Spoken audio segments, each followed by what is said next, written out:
जी अस्सलाम वालेकुम, क्या हाल है दोस्तों, ठीक हैं जी। मैं फ़िलहाल आपकी खिदमत में दोबारा हाज़िर हुआ दोस्तों।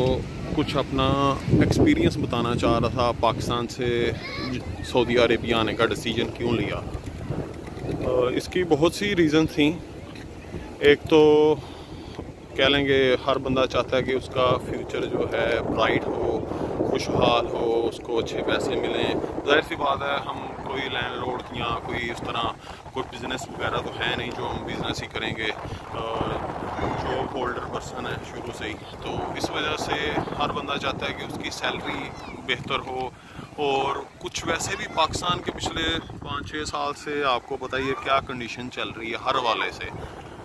काफ़ी कोशिश की पाकिस्तान में रह के पाकिस्तान को सर्व करें, पाकिस्तान में ही अपनी स्किल्स को इन्हांस करें और बढ़ाएं और पाकिस्तान की खिदमत करें। पर बहुत बहुत मुश्किल हो गया था पिछले 1-1.5 साल से गुजारा करना। इवन ऑस्ट्रेलिया जाने के लिए भी कोशिश की, स्टडी वीज़े पे चलें, वहाँ जाके मास्टर्स करें। और क्योंकि मैंने ऑलरेडी यहाँ पे MBA किया हुआ है, MBA प्रोफेशनल 3.5 ईयर्स का, तो उस सेंस में ऑस्ट्रेलिया में एक यूनिवर्सिटी थी UTS, उसमें अप्लाई किया था। बट कुछ रीजंस की वजह से और फाइनेंशियल इश्यूज़ की वजह से वहाँ को स्किप कर दिया वहाँ जाने के लिए। दैन उसके बाद सोचा कि चलें दुबई चलते हैं। इवन दुबई में मैंने 2016 टू 2018 काम किया एम्प्लॉयमेंट वीज़े पे। बट वहाँ पे विज़िट वीज़े पे जाना चाहा, 3 बार अप्लाई किया, 2 बार शारजा के लिए, 1 बार दुबई के लिए। तीनों बार विदाउट एनी रीज़न रिजेक्ट कर दिया उन्होंने visa. I don't know why. Try भी किया पूछने के लिए। दुबई में एक मेरा दोस्त है PRO, जो इमिग्रेशन और लेबर जो डिपार्टमेंट है उनके, जहाँ पे इन इश्यूज़ को पता कर सकता है इंसान कि क्या किस वजह से रिजेक्ट हुए वीज़ा, तो पर नहीं पता चला। तो उसके बाद फिर एक ऑप्शन थी मेरे पास सऊदी अरबिया आने की। और तब तक फाइनेंशियल कंडीशन ऐसी नहीं थी कि मैं अपना आज़ाद वीज़ा या ट्रांसफ़रेबल इकामा लेके आ सकता यहाँ पे। इसलिए फिर मैंने विज़िट वीज़े पे आने का ही सोचा। 3 मंथ्स का विज़िट वीज़ा लगवाया पहले। क्यों फैमिली विज़िट वीज़ा था, मेरे अंकल का बेटा है, ब्लड रिलेशन है, इसलिए फैमिली विज़िट वीज़ा 1 साल का लग गया। तो इवन कहते हैं लोग कि सऊदी अरेबिया का वीज़ा मुश्किल लगना, पर वो मेरा इजीली लग गया। यही मुझे समझ नहीं आई क्या मसला बना, क्यों मेरा वीज़ा नहीं लगा UAE का ख़ास तौर पे। तो खैर अभी 2 महीने से मैं इधर हूँ, आके जॉब हंटिंग कर रहा हूँ। फुल गर्मी थी जब मैं आया 3 सितंबर को। 3 सितंबर को आने के बाद यहाँ पे जद्दा में, ख़ास तौर पे जद्दा के करीब फिर मक्का है 80 किलोमीटर दूर, फिर 400 किलोमीटर दूर यहाँ से मदीना मुनव्वरा है, और तकरीबन 1200-1300 किलोमीटर दूर यहाँ से रियाद है। फिर दमाम जो है वो तकरीबन 1450 किलोमीटर 1500 किलोमीटर दूर है। तो जद्दा में अपॉर्चुनिटीज़ हैं बहुत ज़्यादा हर फील्ड में, मेडिकल में, इंजीनियरिंग में, डिज़ाइनिंग में, IT में, कंस्ट्रक्शन में। क्योंकि यहाँ पे जो MBS हैं क्राउन प्रिंस मोहम्मद बिन सलमान, उन्होंने काफ़ी, जो आप सुनते भी होंगे न्यूज़ में, सोशल मीडिया पे भी, कि इन्होंने विजन 2030 शुरू किया है जिसमें न्योम सिटी का प्रोजेक्ट है, और भी काफ़ी इनके लाइन सिटी प्रोजेक्ट है वो इन्होंने शुरू किए हैं। कंस्ट्रक्शन के पॉइंट ऑफ व्यू से यहाँ पे बहुत स्कोप है, सिविल इंजीनियरिंग का बहुत स्कोप है, मैकेनिकल का बहुत स्कोप है, और मैकेनिकल ड्राफ्ट्समैन जो होते हैं उनका बहुत स्कोप है। पाकिस्तान में इनके जो टेक्निकल ट्रेनिंग इंस्टीट्यूट्स हैं वो कोर्सेज़ वगैरह करवाते हैं, और काफ़ी यहाँ पे पाकिस्तान में, लाहौर में, पूरे जो बड़े बड़े सिटीज़ हैं वहाँ पे कॉलेजेस हैं गवर्नमेंट के जो ये ड्राफ्ट्समैन के कोर्सेज करवाते हैं। उसके बाद आप ऑटोकैड करके डिज़ाइनिंग की फील्ड में आ सकते हैं, चाहे वो मैकेनिकल की हो, सिविल इंजीनियरिंग की हो, या कोई भी। तो उसके अलावा फिर IT के प्रोजेक्ट्स हैं काफ़ी। जाहिर सी बात है, इन्होंने जो नई चीज़ें बना रहे हैं उनको इन्होंने मॉडर्न टेक्नोलॉजी के हिसाब से आगे लेके चलना है, जिसकी वजह से इनको काफ़ी अपने आप को एडवांस कर रहे हैं और मॉडर्न टेक्नोलॉजी अपने आप पे मज़ीद इम्प्लीमेंट कर रहे हैं। और यूरोपियन स्टैंडर्ड्स, अमेरिकन स्टैंडर्ड्स को इम्प्लीमेंट कर रहे हैं अपने ऊपर, ताकि जिस तरह दुबई ने अपने आप को डेवलप किया है, ग्रो किया है, इसी तरह ये भी अपने आप को, सऊदी अरेबिया भी अपने आप को उसी तरह ग्रो करे।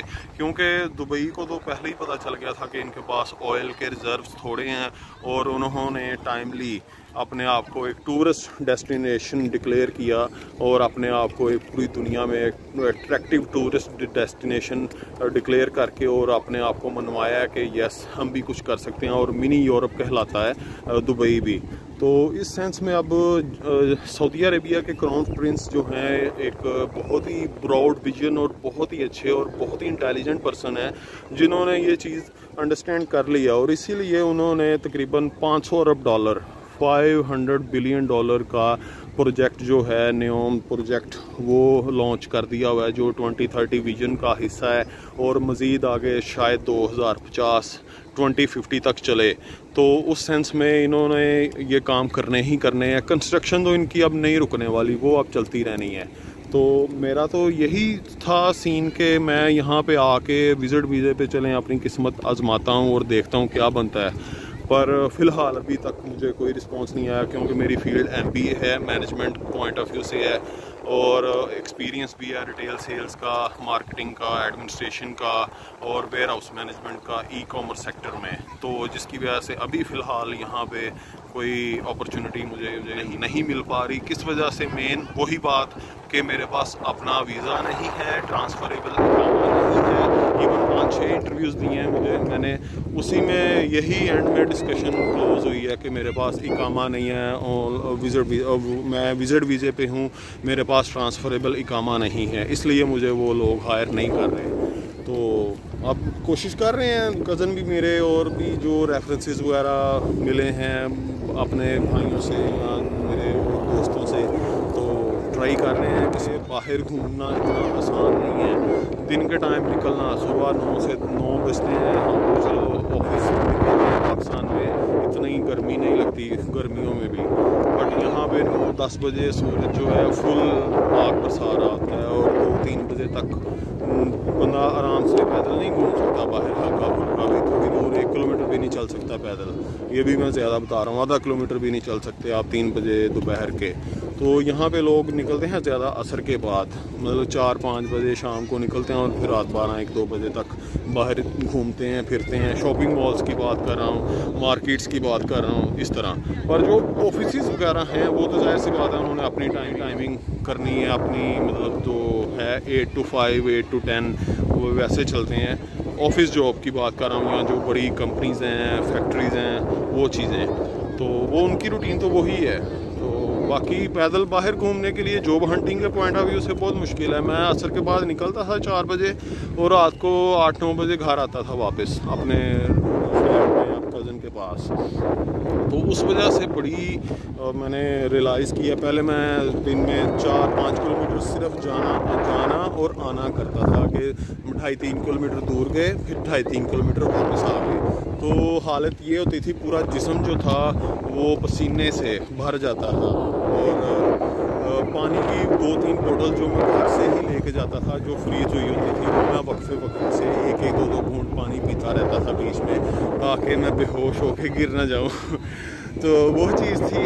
खैर वो मैंने टाइम गुजारा, फिर आहिस्ता आहिस्ता ये 2-3 किलोमीटर मेरे जो हैं पैदल, फिर आहिस्ता आहिस्ता मैंने उनको 5-5, 6-6, 8-8 किलोमीटर पे एक साइड पे लेके गया। मीन्स एक साइड 8 किलोमीटर आना, उसी रास्ते से पैदल वापस घर आना। तो वो आप अंडरस्टैंड कर सकते हैं, समझ सकते हैं कि 16-17 किलोमीटर बन जाता है उस सेंस में। तो फिर एक दोस्त ने मुझे साइकिल दी, साइकिल पे मैंने फिर जहाँ पे 7-8 किलोमीटर वन साइड जाता था, मैं फिर 10-12 किलोमीटर वन साइड जाना शुरू हो गया। पर साइकिल भी चलाना यहाँ पे इतना आसान नहीं है, ट्रैफिक बहुत तेज़ है यहाँ पे, रैश ड्राइविंग खुद ही देख के चलना पड़ता है, बचना पड़ता है हर वाले से। तो अभी आप देख रहे हैं वैसे बच्चे फुटबॉल खेल रहे हैं, जैसे मैंने अभी आपको ट्रैफिक का बताया, अभी इनसे फुटबॉल से भी बचना पड़ता, नहीं तो लग सकता है मोबाइल पे या कहीं भी। हाँ, तो खैर व्लॉग काफ़ी लंबा हो चुका है, शायद आप बोर ना हो गए हो मेरी बातों से। ये थोड़ी सी आप बीती कह लें, या पिछले 2-2.5 महीने या पिछले 1.5-2 साल से मेरी जो एक कोशिश थी, जो मैं करना चाह रहा था गल्फ में आके कहीं भी। इवन मेरा तो प्लान यही था कि गल्फ से भी आगे निकलें, पर अभी फ़िलहाल किस्मत में यहीं थे। तो और हाँ, बट मेरा विज़िट पे आना यहाँ पे ज़ाया नहीं गया, क्योंकि 2 बार पूरा किया अल्हम्दुलिल्लाह। इंशाल्लाह थर्ड टाइम भी जाने का भी नेक्स्ट वीक प्लान कर लिया हुआ है, और एक बार मदीना शरीफ भी गए हैं। तो अल्हम्दुलिल्लाह अल्लाह ताला ने अपने घर बुलाया, पाक के रोज़े पे भी हाज़री नसीब हुई, तो बुलावा नसीब में था तो आ गए। तो खैर दुआ कीजिएगा मेरे लिए, मैं भी इंशाल्लाह आपके लिए दुआ करूँगा। जो आप सोच रहे हैं और करना चाह रहे हैं, अल्लाह ताला आपके हर मकसद को और नेक ख्वाहिशात को पाया तकमील तक पहुँचाए, और आप खुश रहें, और आपके जो भी मामलात हैं वो इंशाल्लाह सीधे हो जाएं, और हर वाले से हर इंसान के लिए आसानी हो। ख़ास तौर पे पाकिस्तान के लिए, जो वहाँ पे इस वक्त महंगाई का तूफ़ान चल रहा है, वो बहुत ज़्यादा ना ख़तरनाक है। वो आम आदमी के लिए, गरीब आदमी के लिए, सैलरीड पर्सन के लिए ख़ास तौर पे बहुत ज़्यादा तकलीफ़ दह चीज़ है,